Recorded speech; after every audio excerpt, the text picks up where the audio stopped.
Right, let's get into some news that's been going on around the world, largely dictated by what's going on in this country. But whilst all that distraction was going on in Washington this week, they released this. The Office of the Comptroller of the Currency today published a letter clarifying national banks and Federal Savings Association's authority to participate in independent node verification networks and use stable coins to conduct payment activities and other bank permissible functions. It said while governments in other countries have built real-time payment systems, the United States has relied on our innovation sector to deliver real-time payment technologies, which is a lie. Some of those technologies are built and managed by bank consortia, read Cartel, and some are based on independent node verification networks such as blockchains, said the acting comptroller of the currency, Brian Brooks. The President's Working Group on Financial Markets recently articulated a strong framework for ushering in an era of stablecoin-based financial infrastructure, identifying important risks while allowing those risks to be managed in a technology-agnostic way.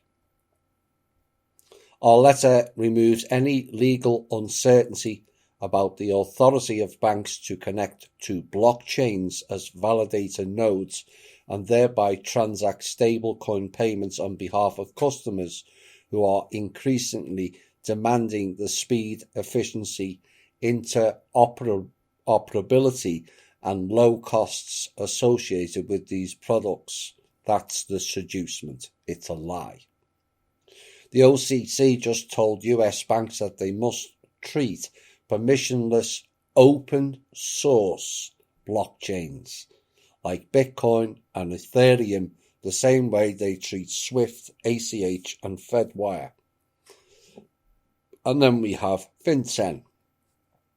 We exposed them last year, if you remember rightly, putting up KYC walls for crypto, effectively deplatforming it as a US currency asset.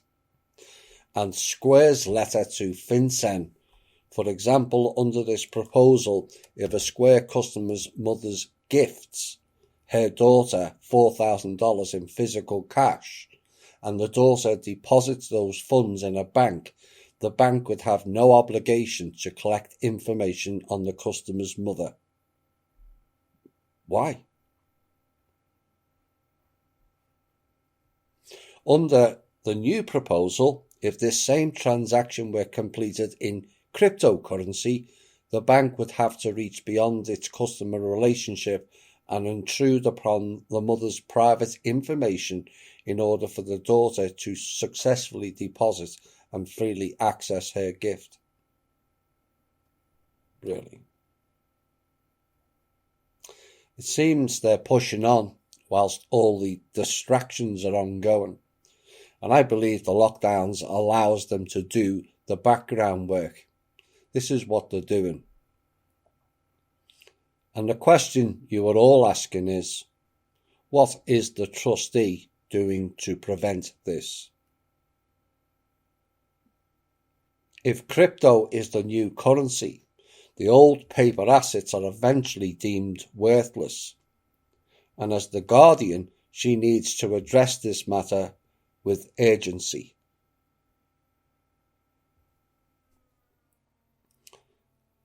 It has been brought to my attention by several people now, the latest of which was in the past week. This has been ongoing for many months. And what I'm hearing is of people being forced to sign non-disclosure agreements on projects they are working on, being forced to sign contracts to work with them, told they need approval to publish their work from the committee. Others describe misappropriation of funds within the organisation and then being fired for pointing it out. A lack of transparency within the organisation, complaints of cronyism, complaints of gender-based racism, and a culture of fear being generated by the leaders of the organisation to the point of people being frightened to speak out. Threatening emails, dismissive of people's talents to safeguard the leader's apparent superiority complex, described as a backdrop of cult-like elements, controlling the narrative, controlling how people operate, controlling what people say or do, and all of it has to be approved by the committee. Is this an example of a government organisation? Facebook? Twitter? An agency-based group? No, this is the Life Force group.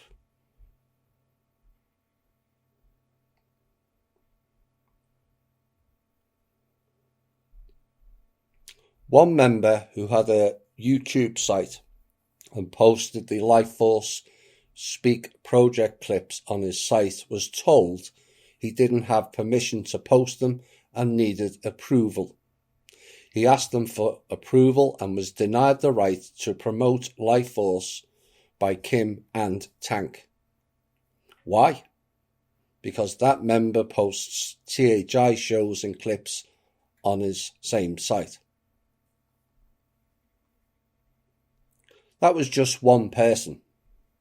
There is several backing those claims of various shenanigans going on within that group, good people being pushed aside, and I'm calling on Tank and Kim to sort this out. The world is in a complete mess, in part due to funding coming from that said group, and you owe it to the people who supported you to sort this mess out. Your group, as it stands for divide and conquer, and that is only helping the clowns. Is that what you stand for, Tank? Is that the image of the trustee, Eve, or ambassador the world wants to see?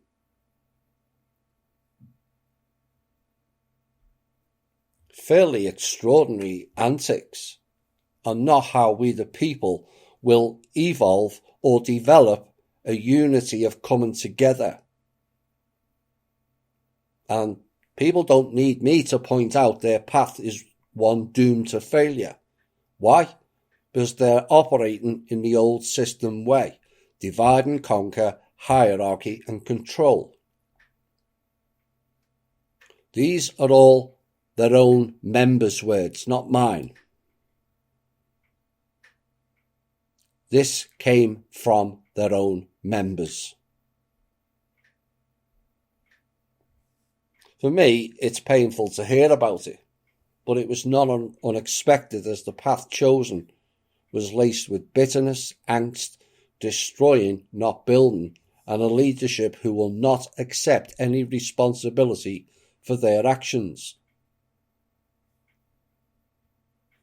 We asked what the trustee is doing about the crypto scam, and many of you and many others have asked just what is Kim doing with her several roles she has these days, as things appear to be getting worse, not better. And as she was appointed to those key positions, we the people require answers as to what exactly are you doing to fix the mess of this planet. Titles and key roles comes with responsibilities, and also flack should those responsibilities not be adhered to. In her role as the trustee prior to May, she was using the quantum system and all monies were recoverable. Then she started speaking of the Omega system. The question is this connected to the quantum system? If not, why? Why use the clown-based Omega system at all? Kim stated on air she lost the Mexico money, then backtracked and said she didn't. But it was all on record. On one of several backtracks on the narrative now, and this is not a good look for the global community to see and hear such mixed messages coming from the trustee. The quantum system always recovered the lost funds. And I'm asking Kim, can you explain this in more detail, please? Her role as ambassador to the council.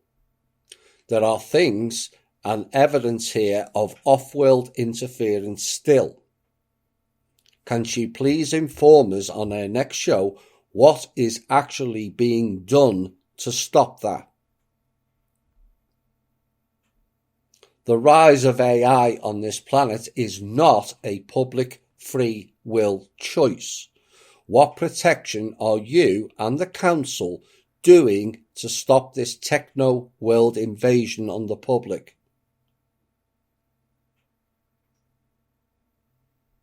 Also, as the restoration of the planet agreement came via the council, can she inform us of the progress being made with that venture? It is 16 months now, and we have seen no evidence it is unfolding, and we are requesting what is the hold-up.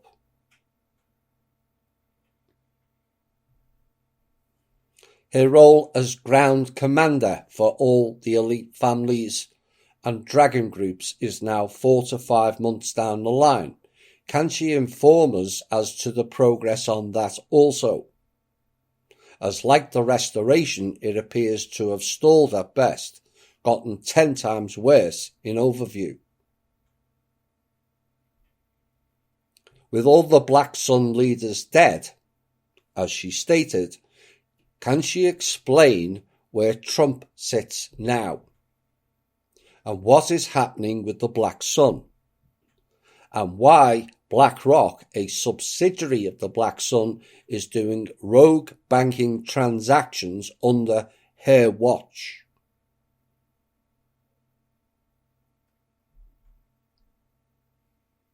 Her role as trustee, and following her killing all the lead bankers 3 to 4 months ago, and she is also the administrator of every bank on the planet.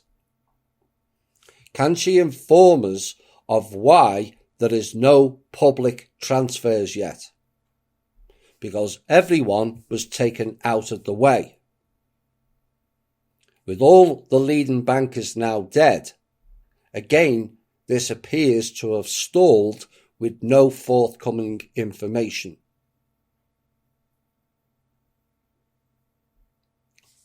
We the people want these questions answered. We don't want to hear drivel and backtracks. These are decisions that are connected to every man, woman and child on this planet that needs addressing here and now. Not classed as haterade and all the other rubbish. A person not accountable in the lead role they are playing ultimately becomes a dictatorship. That is not how we wish to see things.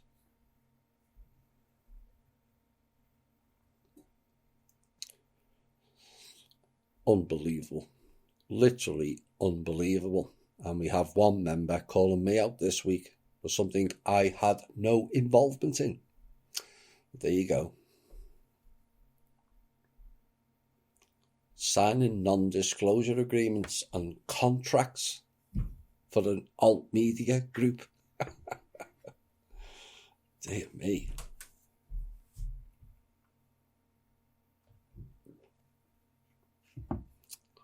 Right, on with the news.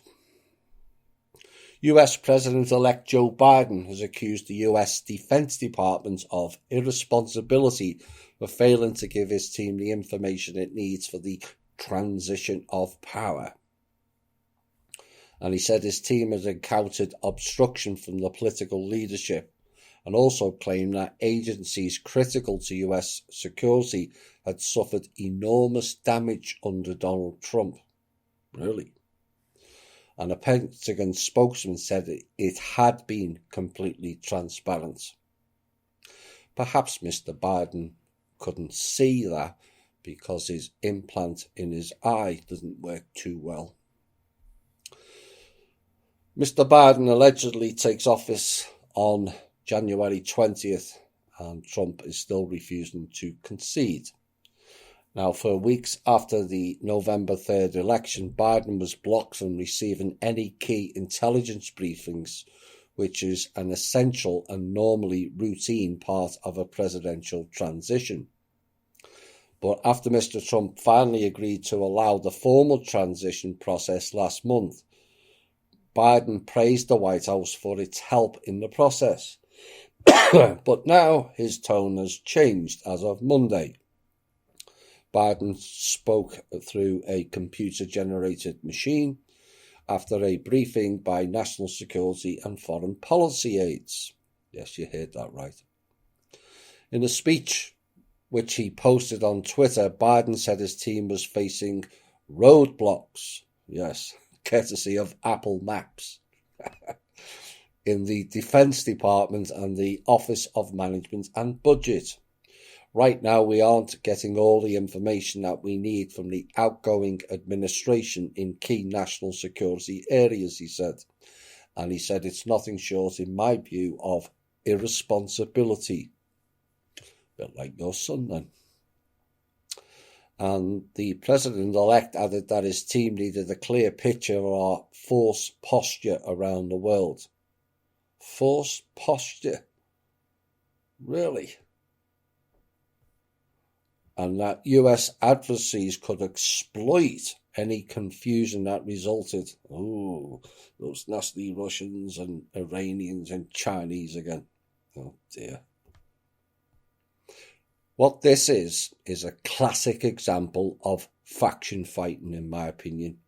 If not, actions would have been taken, and we await. The North Korea leader, declared as a bit of a despot in their terms, dictator and all kinds of other names, has admitted his 5-year economic plan for his country failed to meet its targets in almost every sector. He was speaking at the opening of a rare congress of his ruling Workers' Party, which was only the 8th in its history. Now, North Korea closed its borders last January to prevent the spread of COVID-19, despite claiming to have no cases of the virus. That has left it cut off from its neighbours and alleged ally, China. No, they're not. Trade between the two has plummeted by about 80%, and typhoons and floods have devastated homes and crops. There, that word again. Crops devastated in North Korea, which remains under strict international sanctions, including over its nuclear program. Now, the reporter said it's not unusual for Mr. Kim to admit mistakes. In fact, it's quickly becoming one of his trademarks. Finally, a leader who will take some personal responsibility. And what is ironic is probably he's the world's youngest leader.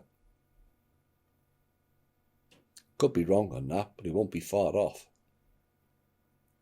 And leaders of the various organisations here should take note and act accordingly. Perhaps then some things might be achieved. A word from John Darash this week. On January the 2nd, the United States Common Law Grand Jury filed a paper in the Northern District of New York, putting the US Supreme Court justices on notice concerning rampant acts of treason in all 94 federal district courts and the United States Supreme Court. After 30 days, the United States Common Law Grand Jury will be gathering to consider indictments on some or all Supreme Court justices. And he said, we will keep you posted as to viewing the evidence and the date and time for the grand jury gathering.